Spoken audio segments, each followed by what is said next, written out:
नमस्कार, मी रुशाली यादव सारंग। या बुलेटिनमध्ये आता आपण बातम्या विस्ताराने पाहणार आहोत। बुलेटिनच्या सुरुवातीला आजच्या दिवसातली मोठी बातमी।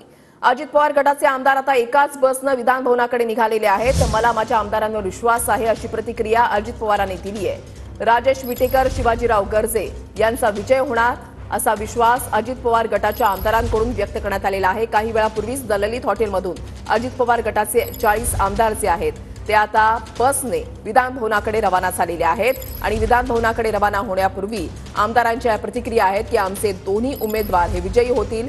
विजय आजच्या निवडणुकीमध्ये महायुतीच्याच उमेदवारांचा होईल असा विश्वास आमदारांकडून व्यक्त करण्यात आलेला आहे। काही वेळापूर्वी ज्यावेळेला ही बस जी आहे ती विधान भवनाकडे निघालेली होती तर त्यावेळची दृश्य आपण पाहताय। ही आताच्या घडीची दृश्य आपण पाहताय। सुरुवातीला जे आहे ते अजित पवार बसलेले आहेत आणि त्याच्यानंतर आमदार जे आहेत ते एक एक या बसमध्ये येत होते। काही वेळापूर्वीची दृश्य आपण या ठिकाणी पाहताय। द ललित हॉटेलमधून ही बस जी आहे ती आता विधान भवनाकडे निघालेली आहे। सर, सातत्याने तुमचे आमदार जयंत पाटलांना कॅबिनमध्ये जेवताना भेटायचे, त्यावरून कुठेतरी प्रश्नचिन्ह निर्माण करून होत होतं की तुमचे आमदार जयंत पाटलांच्या संपर्कात आहेत, त्यामुळे जयंत पाटील देखील। मला माझ्या आमदारांच्यावर भरोसा आहे, विश्वास आहे, त्याच्यामुळं ह्या बोलण्यात काही तथ्य नाही।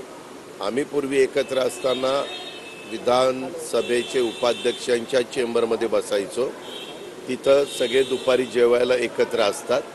आजही माझे आमदार तिथंच एकत्र बसून जेवत असतात आणि तिथं जयंतराव पण यायचे।